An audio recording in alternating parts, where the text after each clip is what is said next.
Meu nome é Amy Mason, tenho 34 anos. Sobrevivi a uma explosão de IED no Oriente Médio, mas o ferimento mais mortal me esperava em casa. Acordei no Walter Reed, esperando pelo marido a quem eu tinha acabado de contar sobre uma herança de 11 milhões de dólares. Mas Julian nunca apareceu. Semanas depois, ele entrou, e não estava sozinho. Ele friamente me entregou os papéis da procuração, dizendo que um TCE me deixou mentalmente incompetente. Mas essa humilhação não foi nada. Sua nova esposa de repente me encarou e gritou as palavras que destruiriam meu mundo para sempre. Se você já foi traído no seu pior momento, curta e me diga de onde está assistindo. Esta é a história de como recuperei tudo, minha honra, minha fortuna e a filha que meu inimigo estava usando de maneiras que eu jamais poderia imaginar. A primeira coisa que registrei não foi o rosto dele, mas o cheiro de colônia cara que atravessava o cheiro estéril de antisséptico do quarto de hospital. Era um cheiro forte e arrogante que eu não reconhecia. E estava errado. Tudo parecia errado. O bip constante e rítmico do monitor cardíaco ao lado da minha cama fora minha única companhia durante semanas, um metrônomo solitário contando os segundos do meu abandono. Agora parecia um relógio de contagem regressiva. Julian finalmente apareceu. Não usava as roupas amassadas e preocupadas de um marido preocupado. Usava uma jaqueta de couro novinha em folha, macia como manteiga, do tipo que eu sabia que não podíamos comprar. Ela gritava dinheiro que eu não sabia que ele tinha. Ele se movia com a confiança predatória de um caçador, sem olhar para os meus. Em vez disso, examinavam a variedade de equipamentos médicos ao meu redor, os soros, os monitores, o complexo sistema de tração que mantinha minha perna destroçada unida. Era a avaliação imparcial de alguém verificando a condição de uma mercadoria danificada antes de uma transação final. Ele não estava olhando para a esposa. Estava avaliando um ativo, ou talvez um passivo. Logo atrás dele, vinha uma jovem, talvez no final da adolescência ou início dos 20 anos. Ela era o completo oposto da aparência polida de Julia. Vestida com um suéter simples e surrado e jeans, ela apertava as mãos, seus olhos arregalados e esperançosos percorrendo o ambiente, cheios de uma energia nervosa que parecia completamente deslocada. Ela me olhou com uma dolorosa mistura de esperança e apreensão. Tentei me apoiar nos cotovelos, um erro que fez uma onda de agonia incandescente subir pela minha perna, uma lembrança lancinante da bomba na estrada que me colocará ali. Reprimi um grito, com a respiração presa na garganta. Mas aquela dor física, por mais intensa que fosse, era uma dor surda comparada ao medo frio que me envolvia no estômago. Julia me viu estremecer, mas sua expressão permaneceu uma máscara de indiferença. Ei, Amy, começou ele, com a voz suave, ensaiada e totalmente desprovida de emoção. Era a voz que ele usava com os donos de galeria, não com a mulher que jurou amar na saúde e na doença. Ele se aproximou, colocando uma maleta elegante na mesa de cabeceira com rodinhas, e o clique das travas ecoou no quarto silencioso. Ele puxou um maço grosso de papéis. Escute, eu estava conversando com os médicos, disse ele, gesticulando vagamente em direção à porta. O TCE afetou seu julgamento, suas funções cognitivas. Ele deslizou os documentos pela mesa até que estivessem ao lado da minha mão. Era uma procuração. O jargão jurídico flutuou diante dos meus olhos, mas a intenção era brutalmente clara. Ele estava me apagando. Isso é apenas temporário, continuou ele, a mentira saindo sem esforço dos lábios. Para que eu possa cuidar das coisas, administrar os bens do espólio do tio Sterling. É para o seu próprio bem, na verdade. Suas palavras eram um ataque calculado, cada uma delas projetada para arrancar mais uma camada da minha identidade. Ele não era apenas meu marido. Ele estava falando com a capitã Amy Mason, do Exército dos Estados Unidos. Eu havia comandado soldados em zonas de combate. Tomei decisões de vida ou morte sob fogo. E agora esse homem, esse artista fracassado que eu havia apoiado por anos, estava me tratando como uma criança confusa, um brinquedo quebrado a ser controlado. Ele estava me despojando da minha patente, da minha honra e da minha própria personalidade, ali mesmo, em uma sala paga pelas forças armadas que eu havia servido. A humilhação era uma força física pressionando meu peito, dificultando a respiração. O bip do monitor ao meu lado permanecia constante, uma testemunha fria e indiferente da minha execução. Eu ainda estava cambaleando, tentando formar uma palavra, qualquer palavra, para lutar contra a audácia de tudo aquilo. Quando a garota, Sarah, congelou de repente, sua energia nervosa se aguçou como um raio laser. Seus olhos estavam fixos no meu rosto, especificamente em uma linha tênue e prateada na minha têmpora direita, uma pequena cicatriz em forma de lua crescente que eu tinha desde criança, de uma queda idiota de bicicleta. Era quase imperceptível. A maioria das pessoas nunca a via, mas ela a via. Seus olhos se arregalaram em descrença, depois em horror. Aquela cicatriz, gaguejou ela, com a voz embargada. Deu um passo involuntário para frente. A compostura de Julian finalmente se rompeu. Ele agarrou o braço dela, os dedos cravando-se em seu suéter. Sarah, vamos. Terminamos aqui, disse ele, com a voz num chiado baixo e urgente. Mas era tarde demais. Ela o afastou, com as mãos trêmulas enquanto remexia na bolsa, tirando uma fotografia gasta e amassada. Era antiga, as cores desbotadas. Ela a ergueu, os olhos arregalados e aterrorizados alternando entre a foto e o meu rosto. A garota na foto era mais jovem, seu rosto sem marcas de guerra e dor. Mas era eu. A cicatriz estava lá. Um soluço estrangulado escapou de seus lábios. Não pode ser, lamentou ela, o som rasgando o silêncio estéril do quarto. Ela se virou para Julia, sua voz elevando-se a um grito rouco e acusador. Não pode ser. Julia me disse que minha mãe estava morta. Ele disse que me encontrou para realizar o último desejo dela. O mundo não parou simplesmente. Ele se estilhaçou. O chão desabou. O teto desabou. E tudo que restou foi o rugido em meus ouvidos e o som penetrante da dor daquela jovem. Julian, ele não tinha acabado de me trair. Ele não tinha vindo só para roubar minha herança. Ele tinha desenterrado o segredo mais profundo e doloroso da minha vida, um fantasma que eu havia enterrado 17 anos atrás. E ele o tinha transformado em arma. Ele tinha distorcido minha maior tragédia na pedra angular de sua mentira monstruosa. O grito daquela garota não era uma acusação. Era o choro de uma criança manipulada e de coração partido.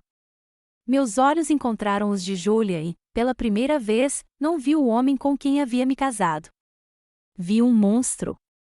Sua máscara cuidadosamente construída finalmente se rasgou, revelando a criatura vil por baixo. O monitor cardíaco, meu companheiro constante, finalmente perdeu o ritmo. Ele rompeu em um alarme frenético e agudo, uma sirene estridente que espelhava o caos que explodia dentro de mim. A porta se abriu de repente. Enfermeiras de uniforme azul entraram correndo, com os rostos em um borrão de alarme. Suas vozes eram abafadas, distantes. O quarto se dissolveu em um vórtice de ruído e movimento enquanto elas cercavam minha cama. Mas eu não conseguia vê-las. Não conseguia ouvi-las. Tudo que eu conseguia ver eram os destroços da minha vida e uma única pergunta ardente que ecoava no silêncio gritante da minha mente: como tudo chegou a esse ponto? O caos no meu quarto de hospital finalmente se dissipou, substituído pelo zumbido abafado das máquinas e pelo silêncio estéril que havia sido meu mundo por semanas. Eles me deram algo para a dor, ou talvez fosse para o choque. As bordas da minha visão se suavizaram, e os pedaços afiados e irregulares do momento presente começaram a se desfazer. Deitado ali, preso à cama pelo meu próprio corpo destroçado, minha mente se agarrava àquela pergunta áspera: como? Como tudo chegou a esse ponto? Meus pensamentos se afastaram do frio de Walter Reed, puxados de volta por uma âncora de memória para um tipo diferente de calor, um tipo diferente de dor, puxados de volta através de um oceano, através de um continente, para a poeira sufocante e ensolarada do Afeganistão. Tudo começou lá, numa tenda de comando que cheirava a lona, suor e eletricidade queimada. Lembro-me do calor opressivo, tão denso que dava para sentir o gosto, e da areia fina e granulosa que se infiltrava em tudo, nas roupas, na comida, nos pulmões. Eu estava debruçado sobre informações de satélite, com os olhos ardendo de suor, quando a correspondência chegou. Entre as cartas habituais de casa, havia um envelope grosso e formal de um escritório de advocacia em Nova York. Era sobre meu tio, Sterling Mason, o irmão mais novo e distante do meu pai, o desertor, como meu pai, um general de 3 estrelas, costumava chamá-lo. Sterling havia cometido o maior pecado da família Mason: escolher as salas de reunião em vez de campos de batalha, construindo um império tecnológico bilionário em vez de colecionar honrarias militares. Ele era a decepção da família e, secretamente, meu herói. Ele havia falecido, um ataque cardíaco repentino em seu iate. A carta me informava que ele havia me deixado uma parte significativa de seus bens. Dentro dela, havia um bilhete pessoal, escrito à mão, o papel fresco e caro sob meus dedos calejados. Dizia, seu pai sempre disse que eu fugia de uma briga. Ele está errado. Eu apenas escolhi um campo de batalha diferente. Veja a determinação maçônica em você, garoto, mas sem a cegueira que aflige os demais. Use o que lhe deixei para construir uma vida, não apenas para seguir ordens, a sua própria vida. Lágrimas se misturaram ao suor do meu rosto enquanto eu lia suas palavras. Era o tipo de validação, o tipo de permissão para ser eu mesma, que eu nunca havia recebido do meu próprio pai. Parecia uma bênção póstuma, um raio de luz na escuridão empoeirada daquela tenda. Eu tinha uma chance de um futuro diferente. Nós tínhamos uma chance. Eu precisava contar para o Julian. Encontrei um telefone via satélite seguro e disquei o número dele em Nova York. Meu coração batia forte com uma mistura de tristeza e uma esperança frágil e crescente. Quando ele atendeu, contei-lhe primeiro sobre Sterling, sobre a tristeza que sentia pelo tio que eu mal conhecia, mas admirava profundamente. Julian fez os sons certos, alguns ensaiaram. Querida, me desculpe. Mas sua compaixão parecia tênue, transparente, como se ele estivesse apenas esperando que eu fosse direto ao ponto. Então, disse-lhe após uma pausa superficial, com a voz subitamente ríspida e focada, e o testamento? A pergunta pairava no ar entre continentes, fria e cortante. Eu disse a ele: ele me deixou 11 milhões de dólares, Julian. Silêncio. Por 3 segundos inteiros, não houve nada além da estática tênue da conexão via satélite. Era um silêncio carregado, um silêncio calculista. Eu sei disso agora. Naquela época, pensei que ele estivesse apenas chocado. Então sua voz explodiu pelo receptor, uma demonstração de alegria pura e genuína. Meu Deus, isso é incrível. Querida, é isso. Isso é tudo. Suas palavras saíram em uma cascata frenética e egoísta. Finalmente posso abrir meu estúdio de escultura, um de verdade. Compraremos uma cobertura no Sorro. Você pode sair do exército, pelo amor de Deus. Finalmente podemos viver uma vida de verdade. Ele continuava dizendo nós. Mas tudo o que eu conseguia ouvir era eu, seus sonhos, seu estúdio, sua vida. Era um contraste gritante, ele planejando uma vida de luxo em uma cobertura em Nova York enquanto eu suava em uma zona de guerra, cercada pela constante ameaça de morte. Deitado na minha cama de hospital agora, a lembrança está manchada, sobreposta pela verdade. O telefonema foi apenas um momento, mas iluminou milhares de outros. Relembrei nossa vida antes daquele último destacamento, todos aqueles jantares frios dos quais ele reclamava. Ele se pintava como o artista sofredor, sacrificando sua carreira pelo meu serviço militar. A verdade era que ele era um homem paralisado pela própria mediocridade. Seus sacrifícios geralmente envolviam fazer networking em bares da moda do Sorro, gastar meu pagamento de missão em mármore italiano caro para esculturas que ele nunca terminou ou madeiras exóticas para projetos que ele nunca começou. Ele culpava minha ausência por sua falta de sucesso. Mas as verdadeiras correntes que o prendiam eram sua própria preguiça e falta de talento. E eu, desesperada por uma família e uma vida fora da estrutura rígida do exército, menti de bom grado para mim mesma. Eu chamei isso de temperamento artístico. Ele disse que era minha culpa. A lembrança do telefonema volta à tona. Pouco antes de desligarmos, o tom de Julia mudou novamente, tornando-se conspiratório, quase um sussurro. Ei, querida, disse ele, vamos manter isso em segredo por enquanto, ok? Principalmente da sua família. Você sabe como eles podem ser. Eles só vão complicar as coisas. Na época, pensei que ele estivesse sendo protetor.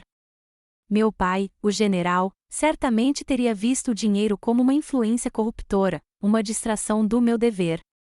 Pensei que Julia estivesse me protegendo, criando um espaço para nós. Mas agora, flutuando em um mar de morfina nos destroços da minha vida, eu entendo. Ele não estava me protegendo. Ele estava me isolando. Ele não estava protegendo o nosso futuro. Ele estava eliminando quaisquer pretendentes rivais ao seu prêmio. Ele não era um parceiro. Ele era um predador. O plano, toda aquela farsa monstruosa e cruel, não começou quando ele entrou no meu quarto de hospital com outra mulher. Começou no momento em que ele ouviu o número 11 milhões de dólares. Nasceu naquela pausa de 3 segundos, uma semente venenosa plantada via satélite, uma mentira que viajou meio mundo para encontrar terreno fértil na minha própria esperança ingênua. Os dias se transformaram em noites, e as noites se transformaram novamente em dias. Meu mundo se reduziu às 4 paredes estéreis do meu quarto, à geografia da minha cama de hospital e à implacável força da dor. A morfina era uma névoa constante, pesada e xaroposa que amortecia as pontas mais agudas da agonia, mas nunca a fazia desaparecer de verdade. Ela me mergulhava em uma meia-vida de pesadelos acordados e sono induzido por drogas e sem sonhos. Cada dia era uma batalha travada em escala microscópica. Os cirurgiões salvaram minha perna, fato que repetiam com orgulho, mas ela não parecia mais minha. Era um objeto estranho, uma gaiola de parafusos de titânio e placas de aço aparafusados aos meus próprios ossos, mapeados com uma rede grotesca de cicatrizes. Só aprender a sentar na beira da cama já era uma tarefa monumental que me deixava encharcado de suor, ofegante, com cada fibra nervosa gritando em protesto. Julia nunca ligou. Nunca mandou mensagem. Tentei ligar para ele uma vez, no começo, só para ouvir o tom neutro e impessoal que me dizia que meu número havia sido bloqueado. Para o mundo, para o homem com quem me casei, eu havia deixado de existir. A dor física era uma realidade constante e opressiva. Mas a dor de ser esquecido era mais aguda, mais fria, mais cruel. Eu era um oficial condecorado, um herói ferido. Mas me sentia como um pedaço de equipamento quebrado, descartado e deixado para enferrujar em um canto esquecido de um depósito de suprimentos. Minhas noites eram as piores. Os fantasmas surgiam no escuro. Às vezes, era o fantasma do campo de batalha, o clarão do IED, o zumbido nos meus ouvidos, o cheiro de areia queimada e metal. Outras vezes, era o fantasma na minha própria perna, dores fantasmas, como os médicos as chamavam. Minha perna convulsionava, queimava e doía em lugares dormentes, meu cérebro gritava sinais para músculos que não obedeciam mais. E então havia o fantasma do rosto de Julia, distorcido naquele sorriso monstruoso, e o fantasma do grito de uma jovem ecoando no silêncio. Minha fisioterapeuta era a Major Eva Rotova, uma mulher russo-americana com o porte de um bulldog, com olhos aguçados e inteligentes que não deixavam nada escapar e uma voz rouca e carregada de sotaque do velho continente. Ela não era do tipo que fica segurando a mão e dizendo "você consegue". Não havia chavões vazios, nem incentivos gentis.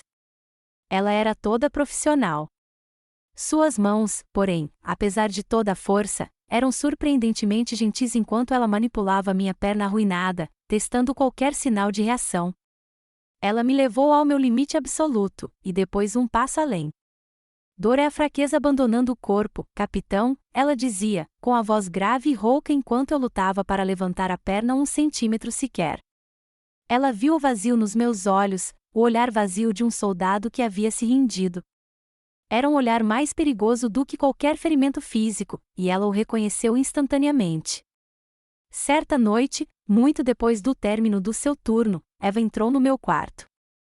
Ela não acendeu a luz principal, apenas o pequeno abajur de leitura ao lado da minha cama. Puxou uma cadeira e sentou-se, com uma expressão indecifrável. Liguei para um amigo no Pentágono, disse ela sem rodeios. Sua franqueza foi como um balde de água fria.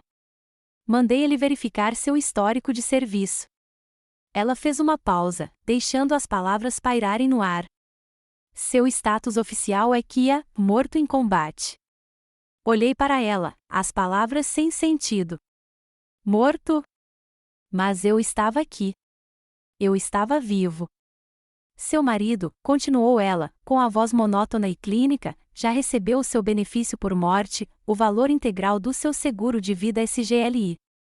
Cada palavra era um prego sendo martelado na tampa de um caixão, o meu caixão. Ele se casou novamente há 2 semanas com uma moça chamada Sarafina Reis. Ele tem usado sua história, a do viúvo em luto de um herói americano falecido, para arrecadar fundos de instituições de caridade para veteranos. A névoa de morfina se dissipou, substituída por uma clareza cristalina e horripilante. Julian não tinha apenas me abandonado. Ele não tinha apenas me roubado. Ele tinha me apagado. Ele tinha me declarado morta, descontado o cheque e agora dançava sobre o meu túmulo, usando meu nome, meu sacrifício, para construir sua nova vida. Ele tinha transformado minha honra em sua mercadoria. Não disse nada. Não conseguia. Apenas virei a cabeça e encarei o céu que escurecia pela janela, com os olhos tão vazios e sem vida quanto o vazio que eu sentia por dentro. Eu era um fantasma na minha própria vida, assombrando um quarto que ninguém jamais visitava. Naquela noite, a citação favorita de Winston Churchill do meu pai ecoou na minha cabeça: se você está passando pelo inferno, ele costumava dizer, continue. Mas como você continua quando já está enterrado? Eva deve ter visto o último lampejo de luz em mim se extinguir. Ela se levantou, e eu ouvi o leve tilintar de plástico na mesa de cabeceira. Não olhei. Continuei olhando pela janela. Este é um telefone descartável, disse ela baixinho. Completamente limpo, indetectável. Quando estiver pronto para lutar novamente, use-o. Ela parou na porta. Não deixe um chinoche, um filhote, definir um soldado como você, Mason. A palavra que ela usou, a maneira como disse meu sobrenome, não foi uma sugestão. Foi uma ordem de um soldado para outro. Depois que ela saiu, fiquei deitado no escuro por um longo tempo, o silêncio quebrado apenas pelo bip constante do monitor. Lenta e dolorosamente, estendi o braço, meus dedos se fechando em volta do pequeno e barato plástico do telefone. Parecia frio, pesado. Parecia uma arma. E pela primeira vez em semanas, uma faísca se acendeu nas cinzas frias e mortas da minha alma, uma faísca minúscula, dura e perigosa. Meu campo de batalha havia mudado. O inimigo havia mudado. Mas eu ainda era um soldado e jamais me renderia. Se você já se sentiu abandonado e precisou encontrar forças para lutar sozinho, curta. E para mostrar a Amy que ela não está mais sozinha, comente com uma frase simples: sua luta é a nossa luta. No crepúsculo nebuloso entre a consciência e o abismo químico dos analgésicos, eu continuava sonhando com um bebê. Não era uma lembrança específica, apenas uma sensação, o peso fantasmagórico de um corpo pequeno e quente na curva do meu braço, o cheiro de leite pó. Era um sonho suave e recorrente que oferecia um estranho conforto na paisagem estéril da minha vida desperta. Naqueles momentos, acordar era o verdadeiro pesadelo. Eu emergia, com a mente ainda turva de morfina, e minha mão instintivamente deslizava para debaixo do travesseiro, procurando as bordas frias e duras de uma pequena caixa de metal que não estava lá. Nunca estivera ali, nem em nenhum quartel ou barraca de campanha. Mas, na minha mente, era meu bem mais precioso. A lembrança que guardava era cristalina, mais nítida do que qualquer névoa induzida por drogas, uma única fotografia, com as orelhas dobradas, as cores desbotando. A foto de uma menina de 17 anos, magérrima, com olhos assombrados e uma expressão desafiadora no maxilar que ainda não havia sido arrancada à força.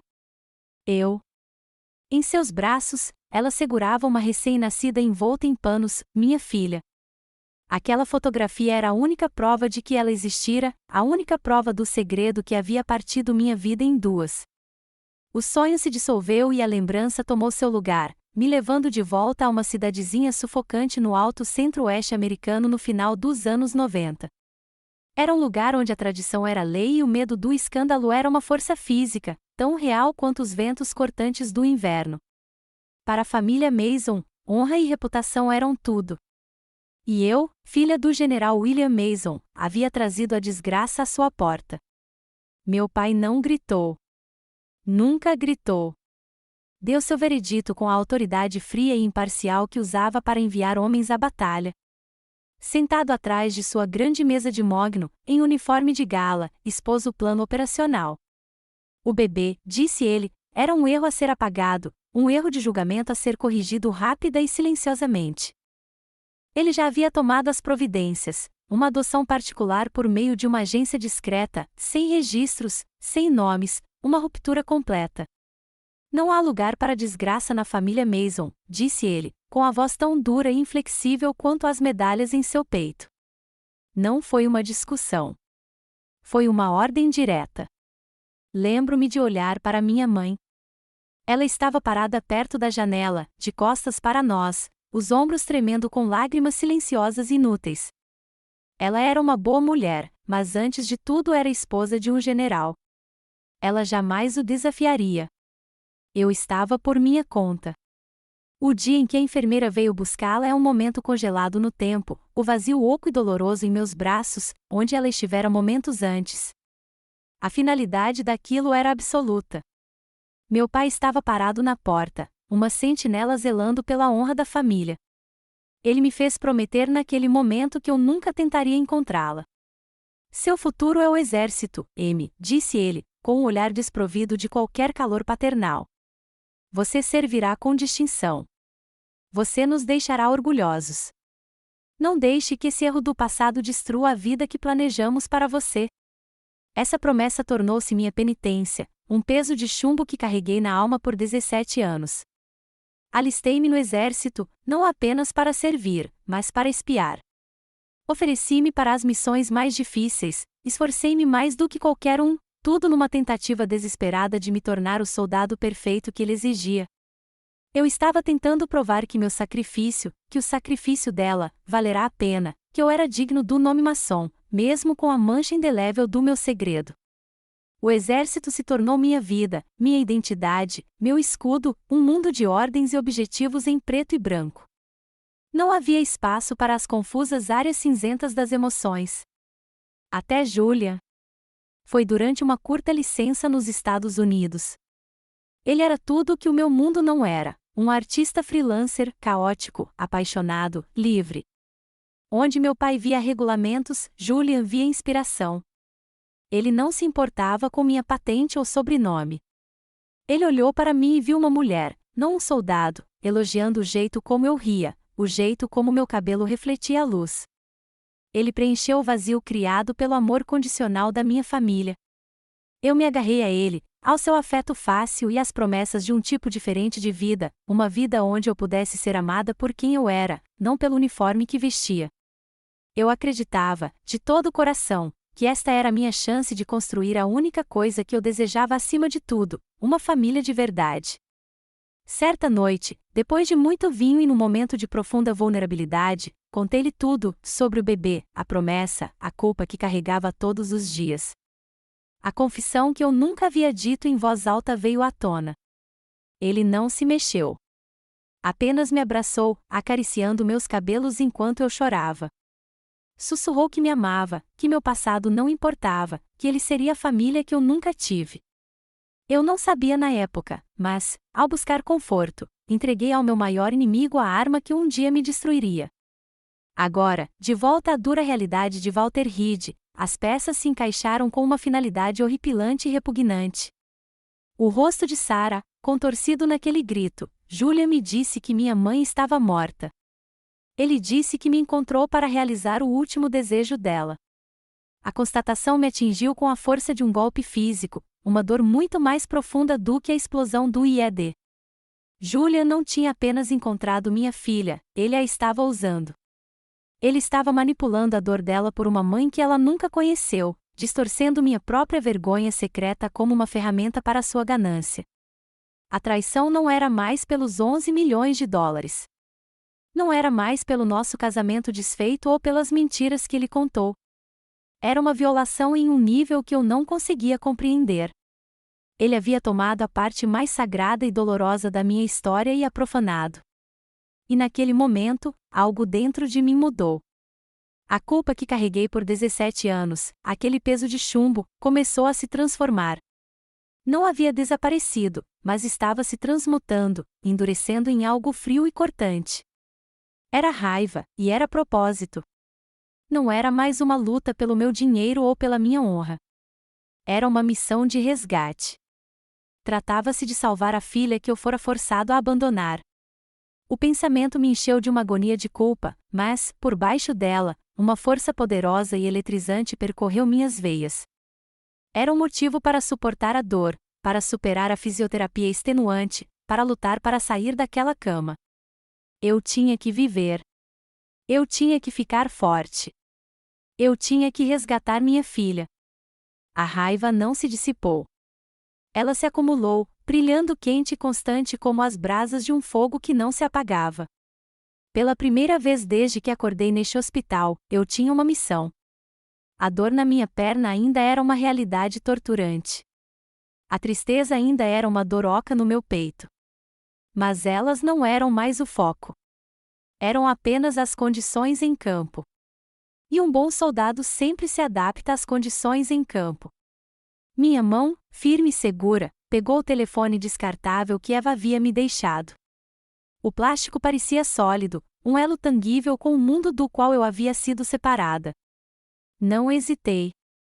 Eu sabia exatamente para quem ligar. Meus dedos discaram o número do Corpo de Juízes Advogados Gerais do Exército dos Estados Unidos, o Corpo JAG. Uma telefonista atendeu com um tom cansado. Mantive a voz calma e profissional. Aqui é a Capitã M. Mason. Número de serviço. Recitei os dígitos de memória, uma sequência de números que definiram minha vida por mais de uma década. Preciso falar com um advogado. Atualmente sou paciente do Centro Médico Militar Nacional Walter Reed. Respirei fundo. E, de acordo com meu registro de serviço, estou morto. O silêncio do outro lado da linha foi profundo. Estendeu-se por 10 segundos inteiros. Quase pude ouvir o operador piscando, relendo seus protocolos, tentando encontrar a resposta certa para uma situação que nunca havia acontecido antes. Quando ele finalmente falou, sua voz estava uma oitava acima. Por favor, aguarde, capitão. Menos de 24 horas depois, o capitão Elias Vance entrou no meu quarto. Ele era mais jovem do que eu esperava, talvez com quase 30 anos, com um terno elegante, um corte de cabelo impecável e os olhos hipervigilantes de alguém que processa informações para ganhar a vida. O choque era evidente em seu rosto, mas ele o conteve com disciplina praticada. Fez uma saudação rápida e concisa. Capitão Mason, Capitão Vance, Corpo JAG. É uma honra conhecê-los. Igualmente, capitão, eu disse, com a voz firme. Obrigado por vir. Senhora, disse ele, com seu profissionalismo assumindo completamente o controle, o que li em seu arquivo preliminar é uma tremenda bagunça. Essa é uma palavra para isso, respondi secamente. Vamos limpar isso, ele disse, puxando uma cadeira para perto da minha cama e abrindo uma maleta cheia de arquivos. Meu quarto de hospital virou um centro de comando.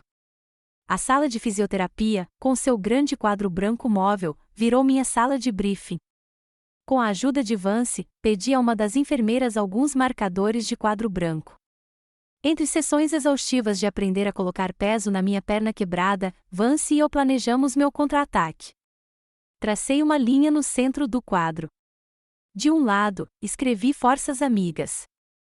Abaixo, CPT-M Mason, MAJ Eva Rotova, Logística Médica, CPT Elias Vance, Ofensiva Legal. Do outro lado, escrevi Alvo Hostil. Abaixo, Julian Croft. As informações que Vance reuniu foram assustadoramente eficientes. Ele confirmou tudo o que Eva me dissera e muito mais. Julian havia entrado com o pedido de pensão por morte usando uma certidão de óbito falsificada. Ele havia entrado com uma petição judicial para o controle do patrimônio do meu tio usando o meu registro militar fraudulento e os documentos de procuração que ele tentará me fazer assinar. Mas o golpe de mestre foi a manipulação que ele fez de Sara. Ele a registrou legalmente como minha meia-irmã até então desconhecida, uma ficção conveniente que lhe daria direito à herança, um direito que ele, como seu novo marido, controlaria. Julian não estava apenas jogando damas. Ele estava jogando uma longa e complexa partida de xadrez. Ele havia antecipado cada movimento, coberto cada ângulo. Ele se isolou, disse Vance, andando de um lado para o outro na sala. Ele tem documentos legais, uma história trágica e uma cunhada compreensiva para apoiá-lo. Olhei fixamente para o quadro branco. Lembrei-me de algo que tinha lido sobre o senador John McCain, sobre como ele e outros prisioneiros de guerra no Vietnã usaram a mente como última linha de defesa quando seus corpos estavam quebrados e aprisionados. Eles usaram o intelecto e a disciplina para sobreviver, para resistir. Meu corpo era uma prisão naquele momento, mas minha mente estava livre, e minha mente era uma arma. Não o trate como um mau marido, Vance, eu disse, com a voz fria e clara. Trate-o como um combatente inimigo. Analise-o, quais são as suas fraquezas? Vance parou de andar. Ganância. Arrogância. Ele se acha a pessoa mais inteligente em qualquer lugar. Exatamente, eu disse, batendo no quadro branco. A ganância o deixa impaciente. A arrogância o deixa descuidado. Esse é o nosso ponto de entrada. O plano que elaboramos era simples, a doutrina militar clássica. Nós o atrairíamos para o nosso território. Walter Reed seria meu território, minha fortaleza. Seria a nossa zona de matança. Eu seria a isca. Vance seria a emboscada. Usaríamos a arrogância de Julian para levá-lo direto para a armadilha. Ao olhar para o plano traçado no quadro, senti uma calma familiar me invadir. Pela primeira vez em meses, eu não era uma vítima. Eu era um comandante. O primeiro passo foi delicado. Com a orientação de Vance, redigi um e-mail. Uma enfermeira gentil, especialista que me devia um favor por ajudar seu filho com a redação para a inscrição em West Point, concordou em enviá-lo para mim de um computador público em um cibercafé nos arredores da base, um e-mail anônimo, impossível de rastrear. O assunto dizia: urgente, inquérito à propriedade Mason. O corpo foi curto e direto. Parece haver uma discrepância no relatório de baixas da capitão de corveta M. Mason. O gabinete do inspetor-geral do Pentágono está abrindo uma investigação preliminar. Todos os bens relacionados à herança de Sterling Mason podem ser congelados enquanto se aguarda o resultado. Enviamos e esperamos. Não tivemos que esperar muito. Menos de uma hora depois, uma resposta em pânico de Julian chegou à conta anônima. Ele estava frenético, exigindo saber quem era o remetente, o que eles sabiam. Insistiu que tudo não passava de um mal-entendido. Pediu uma reunião para esclarecer as coisas. Sugeriu um bar tranquilo no Sorro. Eu sorri. O peixe mordeu a isca. A enfermeira me ajudou a enviar a resposta final: não. A consulta será no Walter Reed. Vamos voltar para onde o problema começou.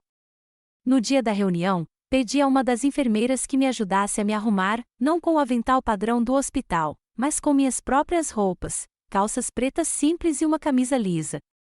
Por cima, pedi que ela me ajudasse a vestir o casaco do meu uniforme de serviço do exército. O tecido azul escuro estava impecável, as tranças douradas nas mangas, impecáveis. Olhei-me no pequeno espelho. As olheiras ainda estavam lá, o trauma ainda gravado no meu rosto, mas o paletó do uniforme era como uma armadura. Ele me lembrou quem eu era, Capitã M. Mason, não uma paciente, não uma vítima. Eu estava na minha cadeira de rodas, posicionada perto da janela, quando eles chegaram. O cenário estava montado. A Major Rotova permanecia em silêncio no canto mais distante da sala, com o celular em um ângulo perfeito, quase invisível. Meu coração martelava contra as costelas, uma batida frenética contra o bip constante e rítmico do monitor cardíaco. Era isso, o ponto sem retorno. Julian e Sarah entraram. Julian tentará parecer confiante, mas uma fina camada de suor brilhava em sua testa. Seus olhos percorreram a sala, avaliando se havia alguma ameaça. Ele não viu nenhuma. Só me viu, um soldado alquebrado em uma cadeira de rodas. Sarah seguia atrás dele como um fantasma, com o rosto pálido e abatido, os olhos arregalados com uma mistura de medo e uma esperança desesperada e de cortar o coração. Amy, começou Julian, com a voz tentando uma gentileza que soava grotesca. Que bom que você concordou. Só precisamos resolver essa papelada para que eu possa cuidar de tudo. Ele foi até a minha mesa de cabeceira e colocou a grossa pilha de procurações à minha frente, junto com uma caneta. Deixei minha mão tremer ao pegá-la. Olhei para ele, arregalando os olhos e me confundindo. Você tem razão, Julian, eu disse, minha voz um sussurro frágil e experiente. O TCE, as coisas estão tão nebulosas. Não me lembro das coisas com clareza. Peguei a caneta. Talvez seja melhor eu simplesmente assinar. Uma onda de alívio tomou conta de seu rosto, tão palpável que chegava a ser nauseante. O predador, vendo sua presa se render, baixou a guarda completamente. Seus olhos brilhavam de ganância enquanto ele empurrava os papéis para mais perto, o dedo batendo na linha da assinatura. Exatamente. É para o seu próprio bem, querida. Ele não viu Eva apertar o botão de gravação. Segurei a caneta sobre o papel por um longo momento. Então, com um clique silencioso e deliberado, tampei-a e coloquei-a sobre a mesa. Olhei para cima e a névoa em meus olhos se dissipou, substituída por gelo glacial. Mas primeiro, eu disse, minha voz repentinamente forte, clara e ressonante com autoridade, você vai me explicar algumas coisas. Comece com a certidão de óbito falsificada, Julia.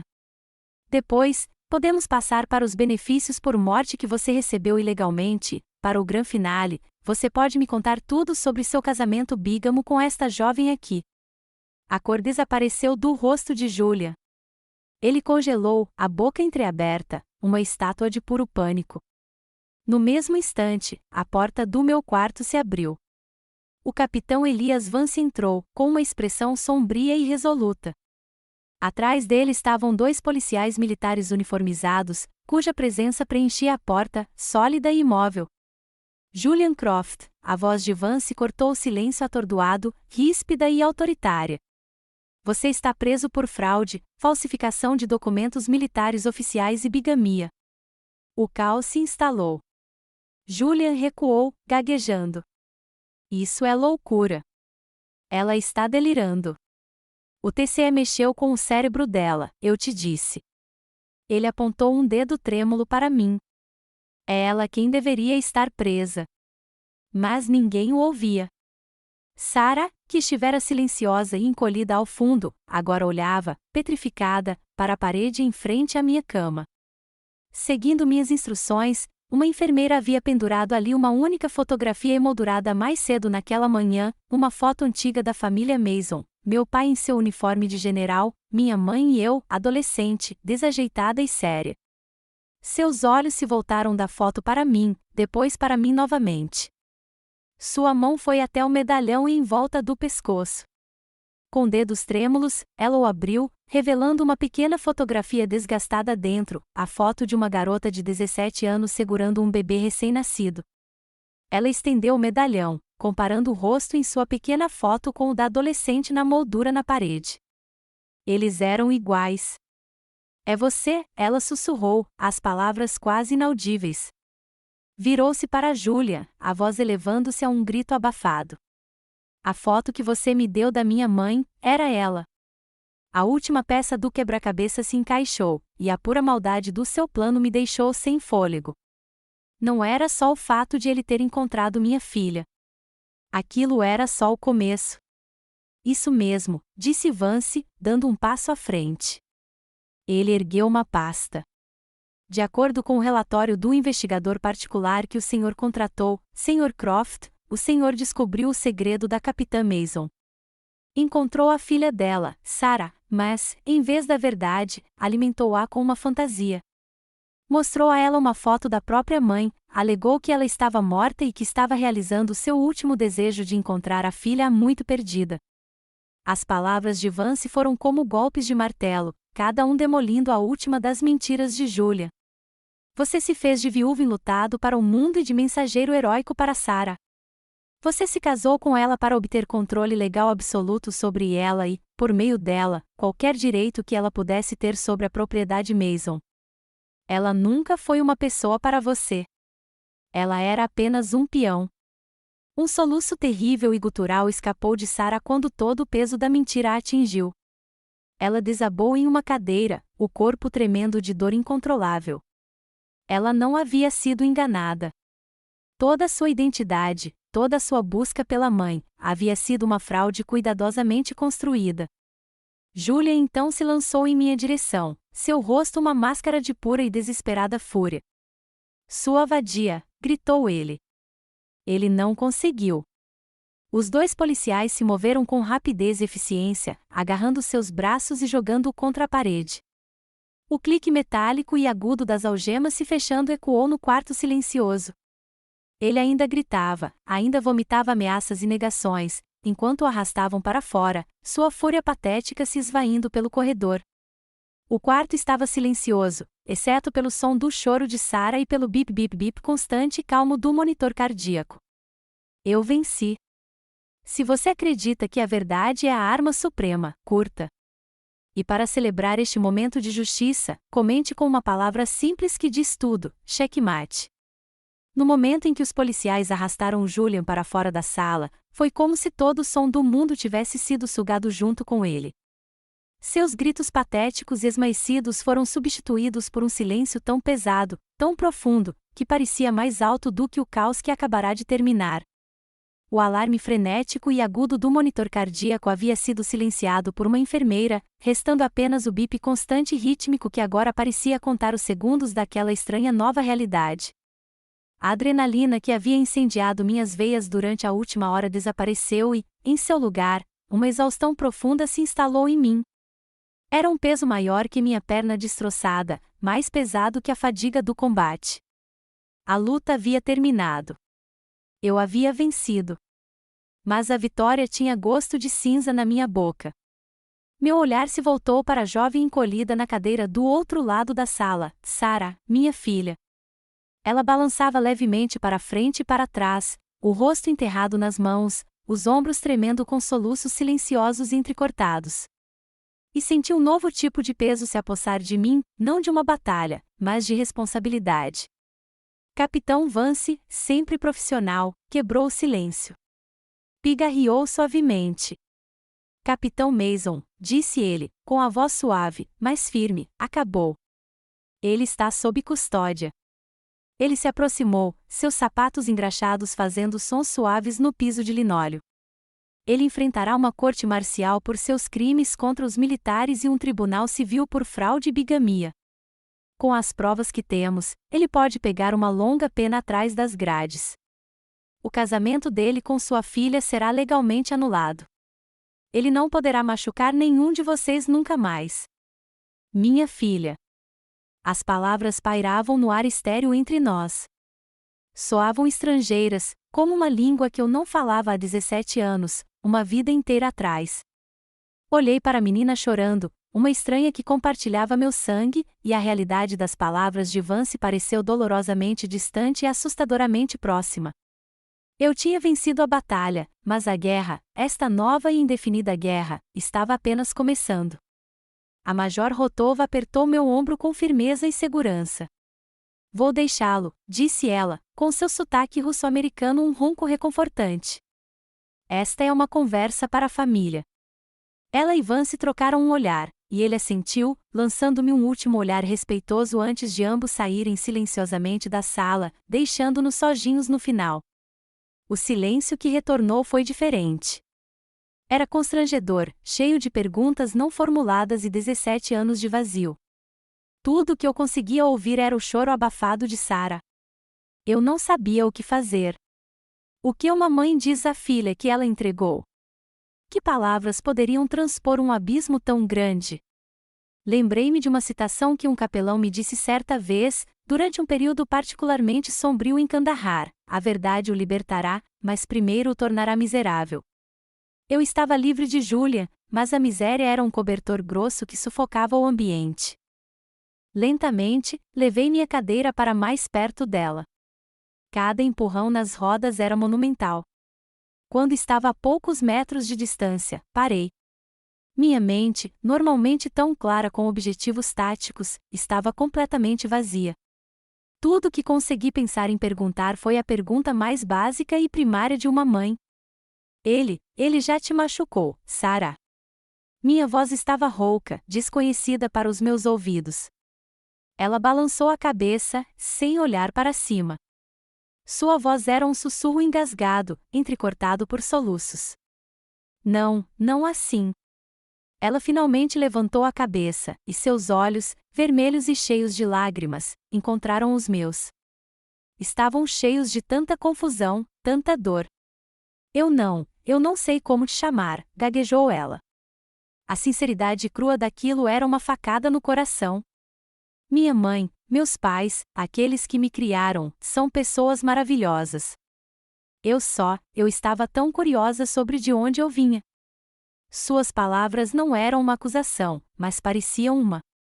Era um lembrete gritante da vida da qual eu não fazia parte, 17 anos de aniversários, feriados, joelhos ralados e histórias para dormir passaram diante dos meus olhos. Uma vida à qual eu não tinha direito. Naquele momento, eu soube que explicações e desculpas eram inúteis. Eram apenas palavras. E palavras não poderiam consertar isso. Não agora. Então, fiz a única coisa que me veio à mente. Peguei a jarra de plástico com água no meu criado mudo. Minhas mãos tremiam levemente enquanto eu me servia, e o simples ato pareceu impossivelmente desajeitado. Girei o último pé em sua direção e o estendi. Aqui, disse suavemente. Beba um pouco de água. Você já passou por muita coisa. Ela hesitou por um segundo, depois estendeu a mão e pegou a xícara da minha mão. Ao fazê-lo, seus dedos roçaram os meus. O toque foi fugaz, quase imperceptível, mas foi elétrico, uma pequena faísca de conexão em uma vasta escuridão. Foi a primeira vez que nos tocamos. Não foi um abraço. Não foi um abraço. Foi apenas o toque breve, constrangedor e profundamente significativo de duas estranhas, uma mãe e uma filha, construindo a primeira tábua frágil de uma ponte sobre um abismo de 17 anos. Os dias que se seguiram à explosão da minha antiga vida foram estranhamente tranquilos. Após a tempestade da prisão de Julia, um espaço silencioso e incerto começou a se formar no meu quarto de hospital, e Sarah começou a preenchê-lo. Ela vinha todos os dias. No início, ela apenas se sentava calmamente na cadeira, como se não tivesse certeza do seu direito de estar ali. Mas, lentamente, timidamente, começamos a conversar. Não começamos com as coisas grandes. Começamos com as pequenas peças esquecidas que compõem uma vida. Ela me contou sobre crescer em uma fazenda em Minnesota, descrevendo o cheiro da terra depois de uma chuva de primavera e o frio cortante do vento de inverno vindo das planícies. Ela falou sobre seus pais adotivos, a força silenciosa das mãos do pai, o calor da cozinha da mãe. Escutei, ávido por cada detalhe, pintando um quadro mental dos 17 anos que perdi. Em troca, compartilhei pedaços do meu próprio mundo disperso. Contei a ela sobre o calor sufocante do Afeganistão, mas também sobre o incrível céu estrelado no deserto à noite. Contei a ela sobre a salsicha estranha e deliciosa que comi de um vendedor ambulante na Alemanha e sobre as flores de cerejeira no Japão, que pareciam neve rosa. Eu queria que ela me visse não apenas como o soldado na parede da casa do meu pai ou a mulher destruída naquela cama, mas como alguém que viveu e viu coisas. Através desses fragmentos de conversa, dessas pequenas intimidades compartilhadas, o constrangimento começou a se dissipar. Percebi nela uma inteligência ágil e um coração gentil, uma resiliência que reconheci como uma característica maçônica.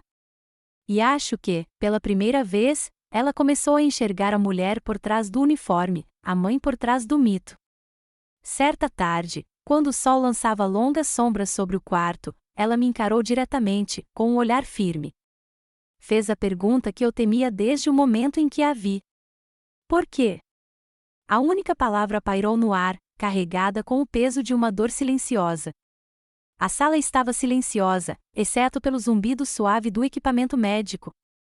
Respirei fundo, como um soldado respira antes de adentrar o desconhecido. Não dei desculpas. Não pedi perdão. Apenas contei a verdade, da forma mais clara e honesta possível. Contei-lhe tudo, sobre meu pai, o general para quem o sobrenome era uma fortaleza a ser defendida a todo custo, sobre a pressão esmagadora e a vergonha que pesavam sobre os ombros de uma jovem de 17 anos aterrorizada. Contei-lhe sobre as lágrimas silenciosas da minha mãe, um protesto silencioso que nunca era suficiente. Descrevi a sensação fria e estéril da agência de adoção, a finalidade do clique da porta enquanto a enfermeira a carregava, deixando um vazio em meus braços que nunca desapareceu de verdade. Prometi a ele que nunca te procuraria, terminei, com a voz rouca de lágrimas não derramadas. Ele disse que meu futuro estava no exército e que o passado o destruiria. Por 17 anos, tentei ser a soldada perfeita para provar que meu sacrifício, que o nosso sacrifício, valeu a pena. Sarah ouviu sem dizer uma palavra, com uma expressão indecifrável. Quando terminei, um longo silêncio se estendeu entre nós. Preparei-me para a raiva, para o ressentimento, para a condenação que eu sabia que merecia. Mas ela nunca veio. Em vez disso, ela estendeu a mão e gentilmente a colocou sobre a minha. Meus pais, disse ela suavemente, com a voz clara e firme, me ensinaram que às vezes as pessoas precisam fazer escolhas impossíveis. Não estou brava com você. Só estou feliz por finalmente ter te encontrado. A aceitação dela foi um presente que eu jamais esperava, uma graça que eu não havia conquistado. Isso me fez abrir algo dentro de mim e, pela primeira vez desde a explosão do IED, senti uma centelha de esperança genuína. Alguns dias depois, uma enfermeira entrou com um sorriso hesitante. Capitão Mason, o senhor tem visitas. Um casal mais velho estava parado na porta. O homem era alto e magro, com linhas gentis e desgastadas ao redor dos olhos e mãos que pareciam ter passado a vida trabalhando na terra. A mulher ao lado dele era mais baixa, com um rosto redondo e acolhedor e um sorriso que parecia penetrar até a alma. Sarah estava atrás deles, parecendo nervosa. Você deve ser a Amy, disse a mulher, com a voz gentil. Eu sou a Marta, e este é meu marido, John. Somos os pais da Sarah. Eles dirigiram 2 dias seguidos de Minnesota no momento em que Sarah os chamou. Não vieram com acusações ou raiva. Vieram de braços abertos. Marta caminhou até minha cadeira de rodas e me envolveu em um abraço com cheiro de roupa lavada e canela. Obrigada, ela sussurrou no meu ouvido. Obrigada por trazer nossa filha ao mundo. John apertou minha mão, com firmeza e sinceridade. Ela é o maior presente que já conhecemos, disse ele, com a voz carregada de emoção. Nossa família ficou um pouquinho maior hoje, só isso. E foi então que finalmente me desfiz. Lágrimas escorriam pelo meu rosto, não lágrimas de dor ou pesar, mas de uma gratidão avassaladora e angustiante. Eu tinha sido criado em uma família de soldados, construída com base no dever, na honra e nos segredos. Mas isso era diferente. Era uma família construída com base no amor. Ao perder a família em que nasci, tropecei naquela que sempre deveria encontrar. Mais tarde naquela noite, depois que todos se foram, sentei-me na escuridão silenciosa do meu quarto. As palavras do meu tio Sterling ecoavam na minha cabeça. Construa uma vida, não apenas siga ordens. Pela primeira vez, entendi o que ele queria dizer. Minha missão havia mudado. Peguei o telefone descartável que Eva me dera e disquei. Capitão Vance, eu disse quando ele atendeu, é Amy Mason. Preciso que você comece a papelada. Quero reconhecer formalmente Sarafina como minha filha e quero alterar o testamento do meu tio. A herança será dividida igualmente entre nós. É hora de construir uma vida. Esta é a minha missão mais importante agora. O veredito da junta médica saiu em uma tranquila manhã de terça-feira. Não foi uma surpresa, mas a sua finalidade ainda me atingiu como um golpe físico. A linguagem oficial era fria e clínica, limitações físicas permanentes, déficits cognitivos inconsistentes com os requisitos do serviço ativo. Era uma forma burocrática de dizer que eu estava quebrado. O exército, a única família de verdade, a única identidade que conheci durante toda a minha vida adulta, estava me deixando ir. Eu seria dispensado com honras, com aposentadoria médica completa. Uma estranha mistura de alívio e profunda tristeza me invadiu, alívio porque a luta para recuperar meu corpo não estava mais ligada à pressão de retornar ao serviço, mas sim tristeza, um vazio cavernoso que se abriu dentro do meu peito. Por 20 anos, fui a capitã M. Mason. Tinha uma patente, um uniforme, uma missão. Minha vida era definida por ordens, por deveres, por uma cadeia de comando clara. Agora, a estrutura que me mantinha unida havia desaparecido. A pergunta ecoava na sala silenciosa, aterrorizante em sua simplicidade: quem era eu se não fosse a capitã Mason? Releio a carta do tio Sterling. Suas palavras agora adquiriam um significado novo e mais urgente: use o que lhe deixei para construir uma vida com propósito, não apenas uma vida de dever. Meu dever estava chegando ao fim. Meu propósito, percebi, estava apenas começando. A cerimônia foi realizada uma semana depois, em um pequeno e silencioso auditório em Walter Reed. Não foi um evento grandioso, com uma formação completa, apenas um punhado de oficiais, com rostos respeitosos e sérios. Mas as pessoas mais importantes estavam lá. Eva permaneceu ereta e ereta, um pilar de força. O capitão Vance estava lá, com seu dever como meu advogado cumprido, mas sua presença agora era a de um amigo. E na primeira fila estava minha nova e improvável família, Sarah, ladeada por seus pais, John e Martha, que haviam voltado de Minnesota só para estarem ali. Um general de 2 estrelas, um homem que eu nunca tinha conhecido, mas que falava como se soubesse de cor todo o meu histórico de serviço, presidiu a cerimônia. Ele falou de honra, de sacrifício. Então, deu um passo à frente, segurando uma pequena caixa forrada de veludo. Abriu-a, revelando o coração púrpura. Ele prendeu cuidadosamente a medalha na lapela do meu uniforme. O peso dela era imenso, uma manifestação física da dor que havia encerrado minha carreira.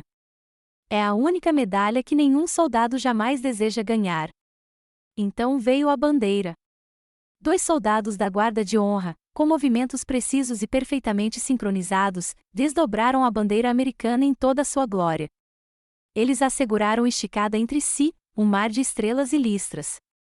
Então, com precisão reverente e praticada, começaram a dobrá-la, 13 dobras precisas, cada uma impregnada de tradição e simbolismo, transformando a ampla bandeira em um triângulo azul e compacto de estrelas. Enquanto eu observava, uma lágrima inesperada escapou e percorreu meu rosto com um rastro quente. Aquela bandeira não era apenas um símbolo do meu país. Era um símbolo da minha vida, de 20 anos de suor, medo e dedicação inabalável. Toda a minha juventude estava concentrada naqueles 13 vincos. O soldado entregou a bandeira dobrada ao general, que então se virou e a entregou a mim. Capitão Mason, disse ele, com a voz grave e respeitosa, em nome de uma nação grata, por favor, aceite esta bandeira como símbolo da nossa gratidão pelo seu serviço honrado e fiel. Peguei a bandeira.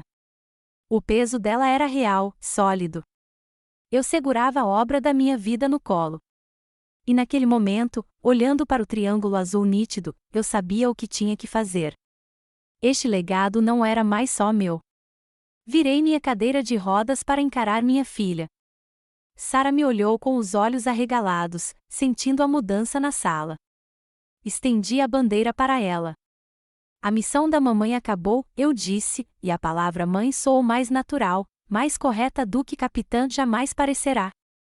Agora começamos uma nova juntos. Suas mãos tremiam quando ela pegou a bandeira de mim. Ela não apenas a pegou, ela a aninhou contra o peito, com os olhos brilhando de lágrimas. Ela entendeu. Ela sabia que aquilo não era apenas um pedaço de pano. Era um legado, uma história, uma promessa. Era o fim de uma história e o começo da nossa. Pelo canto do olho, vi Eva colocar a mão no meu ombro, um gesto silencioso e poderoso de compreensão entre soldados. O último dia em Walter Reed foi surreal. Eu não estava usando uniforme, mas sim jeans e um suéter simples, as roupas de um civil, um estranho.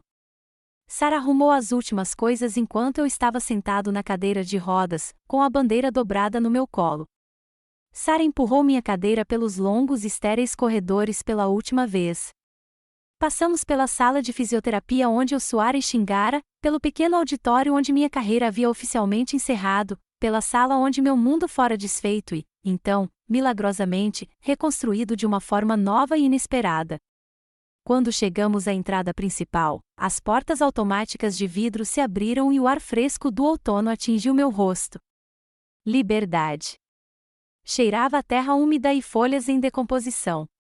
Sarah me empurrou para a luz do sol. Na beira do meio-fio, pedi que ela parasse. Virei a cabeça e olhei para os prédios de tijolos do hospital uma última vez. Era uma fortaleza que me viu no meu pior momento e, contra todas as probabilidades, se tornou o local do meu renascimento.